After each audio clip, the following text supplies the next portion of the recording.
Hi everyone, welcome to Global Online. This is Ankita Sood.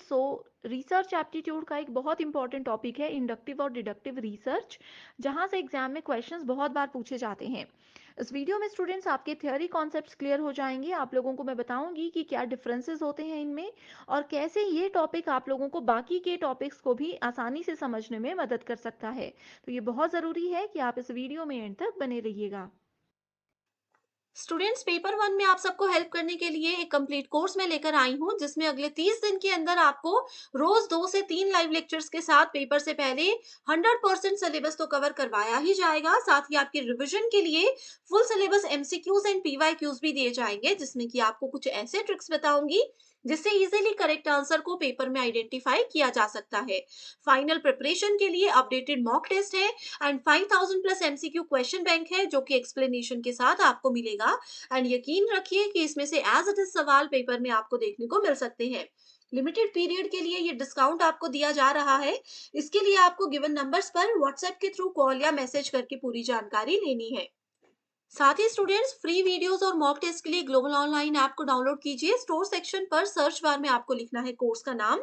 Content पर जाते ही आप देखोगे कि यूनिट वाइज फोल्डर्स हैं, जिससे कि आप कभी भी किसी भी यूनिट से अपनी रिवीजन को स्टार्ट कर सकते हो। आपके स्टेट के अलावा अदर स्टेट्स के पीवाईक्यूज भी हम आपको देते हैं प्रैक्टिस के लिए, ताकि आपको अपकमिंग एग्जामिनेशन के लिए एक आइडिया मिल जाए कि किस लेवल के सवाल पूछे जा रहे हैं। तो ये एक ऐसा कोर्स है जो डेफिनेटली स्टूडेंट्स आपको एग्जाम क्वालिफाई करने में हेल्प करेगा। हिंदी मीडियम स्टूडेंट्स देख सकते हैं, इसको कहते हैं आगमनात्मक अनुसंधान और निगमनात्मक अनुसंधान। रियल लाइफ एग्जांपल्स के साथ शुरू करते हैं सेशन को। तो सबसे पहले हम इंडक्टिव रिसर्च देखेंगे। जैसे आप इसकी प्रॉपर्टी देख सकते हो, ये एक बॉटम अप अप्रोच होता है, यानी कि हम बिल्कुल बेस लेवल से शुरू करेंगे और धीरे धीरे अपना नॉलेज बढ़ाते हुए, रिसर्च को बढ़ाते हुए हम टॉप लेवल पर पहुंच जाएंगे। एक एग्जाम्पल के साथ शुरू करते हैं। मान लीजिए किसी भी क्लास में आपको कोई एक स्टोरी, आते ही क्लास में किसी टीचर ने एक स्टोरी सुनाना शुरू कर दिया, एक एग्जाम्पल देना शुरू कर दिया। आपको वो एग्जाम्पल समझ आ रहा है, आपको वो स्टोरी बहुत इंटरेस्टिंग लग रही है, और उसी स्टोरी को इंटरेस्टिंग बनाते बनाते आप लोगों को कोई नया रूल या कोई नया टॉपिक उन टीचर ने सिखा दिया।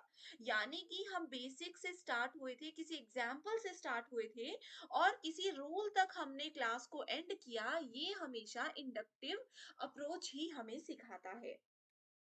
ओके।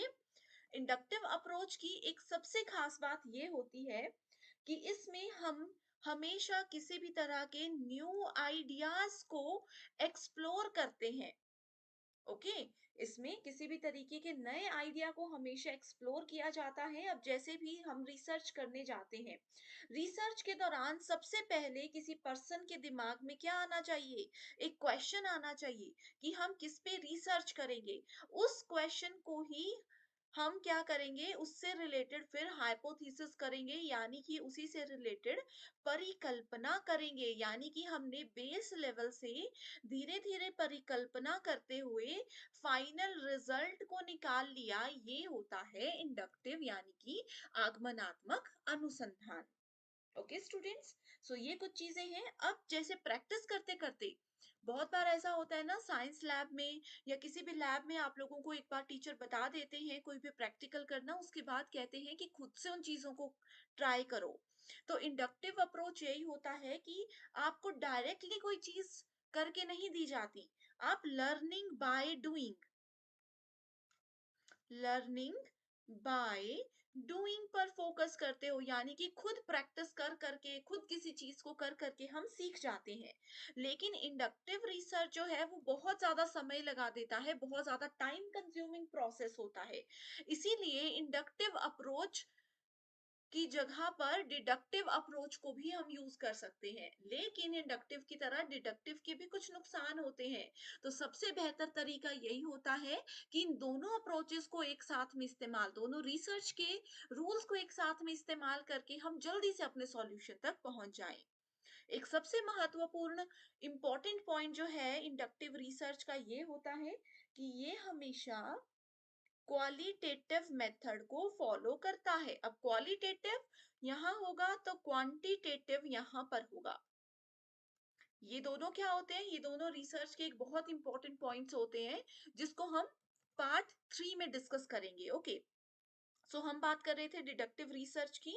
ये आपका टॉप डाउन अप्रोच होता है। टॉप डाउन अप्रोच का मतलब होता है कि इसमें जो भी थ्योरी हमारे पास थी, देखो पहले इंडक्टिव रिसर्च को हमने इस्तेमाल किया, इसमें हमने क्या किया? थ्योरी बिल्डिंग की। ठीक है, कोई भी थ्योरी बना ली और उस थ्योरी को फिर कैसे टेस्ट करेंगे, ये हमें डिडक्टिव रिसर्च बताता है।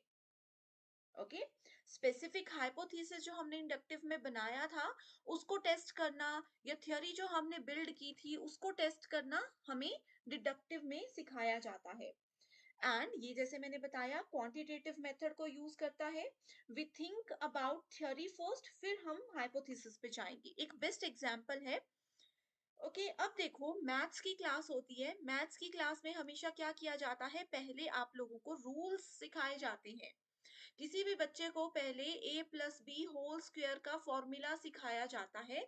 उसके बाद जब बच्चे को ये याद आ जाता है, ये याद हो जाता है, फिर उनको कहा जाता है कि a की वैल्यू 7 है, b की वैल्यू 3 है, अब इसका आंसर निकाल कर हमें बताओ। तो ये होता है डिडक्टिव रिसर्च में।